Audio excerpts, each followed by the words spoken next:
La séance est ouverte.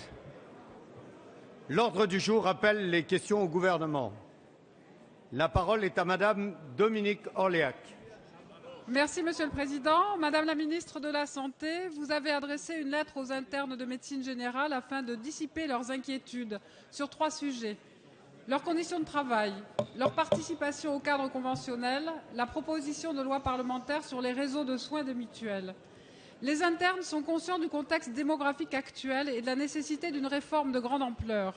Ils souhaitent des études plus professionnalisantes, la qualité et la cohérence de la formation initiale constituant les fondations de l'attractivité et de l'efficacité de la discipline. La formation de maîtres de stage et la revalorisation de leur statut est un élément essentiel à la formation médicale et donc à celle des soins, afin que les internes préparent au plus tôt leur projet professionnel et que leur installation se fasse le plus précocement possible et soit la plus réussie.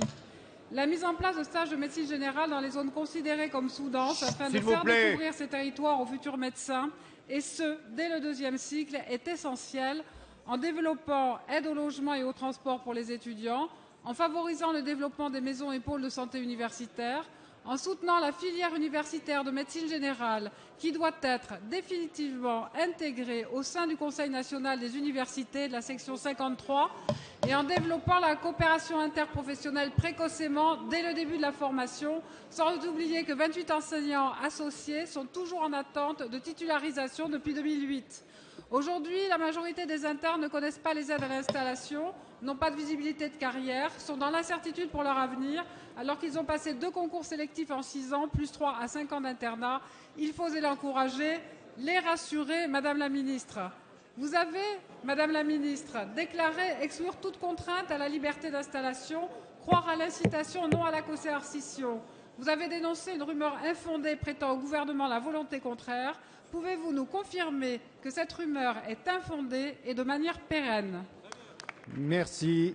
La parole est à Madame la ministre des Affaires sociales et de la Santé, Marisol Touraine. Et je vous demande de moins discuter avec vos voisins pour que l'on puisse écouter les questions et les réponses. Merci. Merci, Monsieur le Président, Mesdames et Messieurs les députés, Madame la députée Dominique Orliac. Vous avez raison de souligner que les internes, les chefs de clinique, également les étudiants en médecine jouent un rôle tout à fait essentiel à l'hôpital, puisque sans eux, la plupart des services ne pourraient pas fonctionner.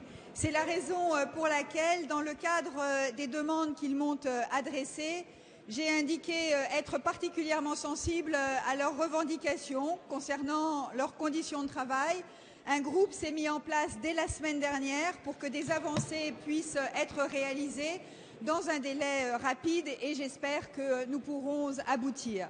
Mais au-delà, vous avez raison, Madame la députée, d'indiquer que l'installation de médecins dans les territoires aujourd'hui en voie de désertification médicale passe beaucoup par l'engagement et l'implication de ces jeunes médecins.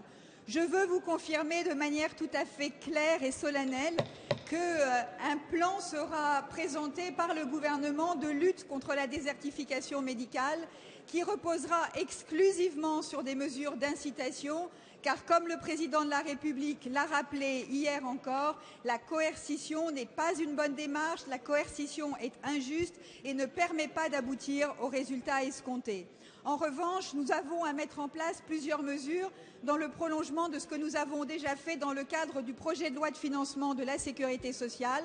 Selon les pistes que vous indiquez vous-même, revoir la nature des stages proposés aux étudiants en médecine, favoriser leur installation dans certains territoires, encourager le regroupement des professionnels et les transferts de compétences. J'aurai l'occasion de m'exprimer plus précisément sur l'ensemble de ces sujets, mais à l'évidence, il y a là un défi à relever pour la justice de l'accès aux soins sur l'ensemble de notre territoire.